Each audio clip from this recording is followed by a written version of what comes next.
Hey there, Danavan Hylton, CEO of Hylton Elite Marketing Agency, your full-service sales and marketing firm, specializing in business development and community relations.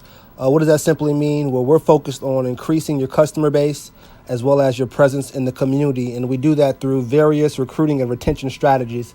Quick note, don't know how to exactly deliver this, but I'm watching one of my favorite shows, Mad Men, on Netflix.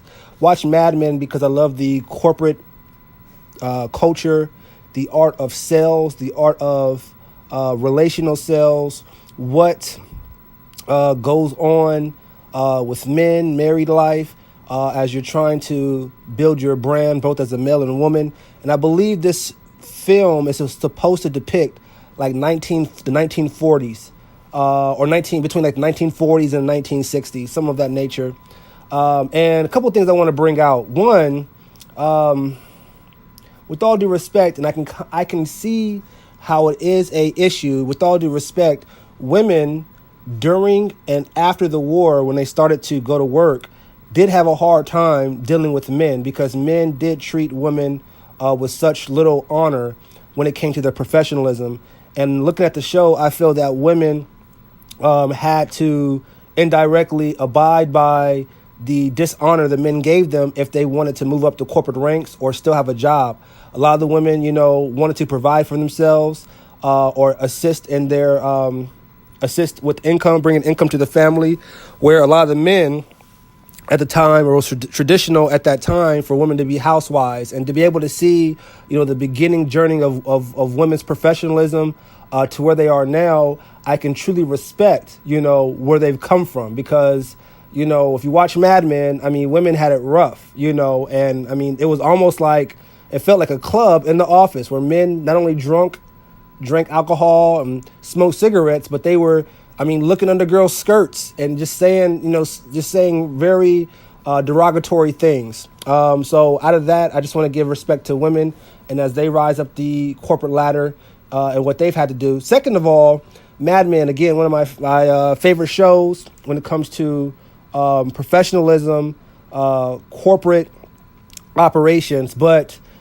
as I see myself in building a brand to where eventually, we're having large accounts and, high-rise offices and, over, 150 employees and things of that nature, and having an account expense to take your prospects and your clients out to lunch after hours, and, men dressing in nice suits and things of that nature.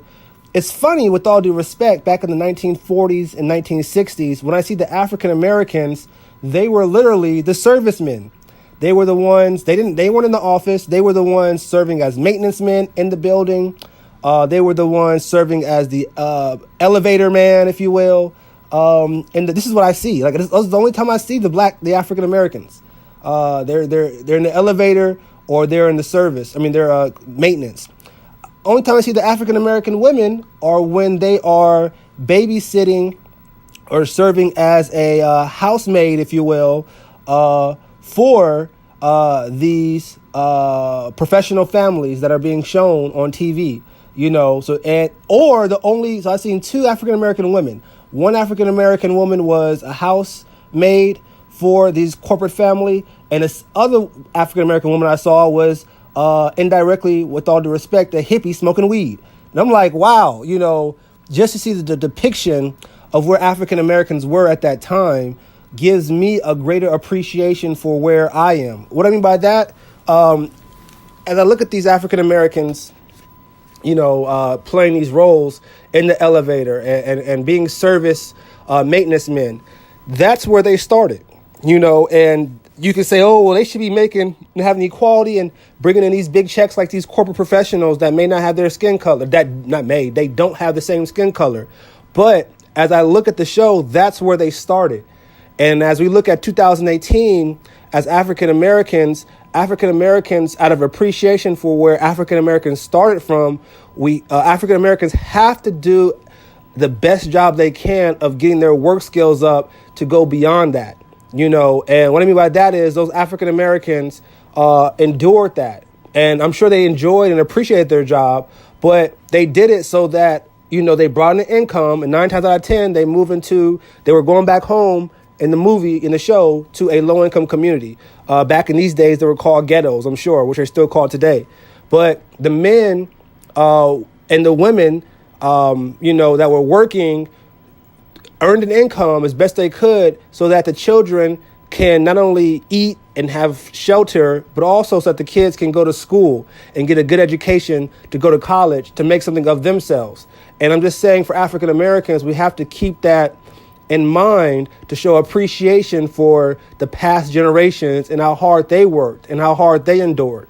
If African Americans in today's system, with all of the different resources and advantages and codes, laws, policies, and bills and legislation has been passed, are not given the best they can, they're not showing appreciation. And if you're not showing appreciation from a spiritual context, you'll never get blessed physically, because appreciation is a spiritual conversation. It's a way where you are giving back. And if you're giving back, you're going to receive. I did a video about how it's important to not only give, but also to receive by asking. And so keeping those things in mind, as I watch one of the greatest shows, Mad Men, women, big shout out to what you have gone through. Don't get me wrong.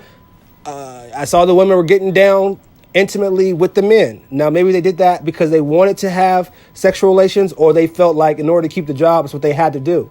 But big shout out to how hard they've been able to, maneuver to where they are today. And also to the African Americans that I saw on the show, the very few. I think I saw 4 so far. I'm in season 2. And again, those 4, one was a maintenance man in the corporate office, servicing the commercial high-rise building. Another African American that I saw was an elevator man. Forgive my term on that. Basically, as the professionals walked in and out of the elevator and going into their offices, the African American was standing there letting people up and down and doing a great job providing hospitality and customer service. And the only 2 African American women I saw, one was actually a maid for the corporate families that were going to work, which meant that the African American mother, was not at home taking care of her own children. And so if you are, any color, if your parents are at work, working hard to provide and pay bills, the greatest thing that we as children can do is make sure that we're showing our appreciation. Again, it's a spiritual conversation just as much as it is physical, by first going to school, being respectful, and ensuring that we're not being a headache for the parents, because they're out there busting their butt. And then the second African American I saw was someone that just kind of chilled around listening to Miles Davis, smoking weed. And so smoking herb, or whatever you want to call it. And so just big ups to women, African Americans, for where they came in this great show called Mad Men. Check it out. Big up to the writers and the producers, a very strong storyline. And again, the greatest message is spiritual development is physical and career development. Not even that. Spiritual development is personal development, which is career development. I'll say that one more time. Spiritual development is personal development, which is career development. And your career can either consist of you being a professional, working for a company, or being an entrepreneur, providing job opportunities for your community residents. Danavan Hylton, CEO, just giving you some insight as I wish you a great rest of the day. And remember, Hylton Lead Marketing Agency, we're more than just marketing.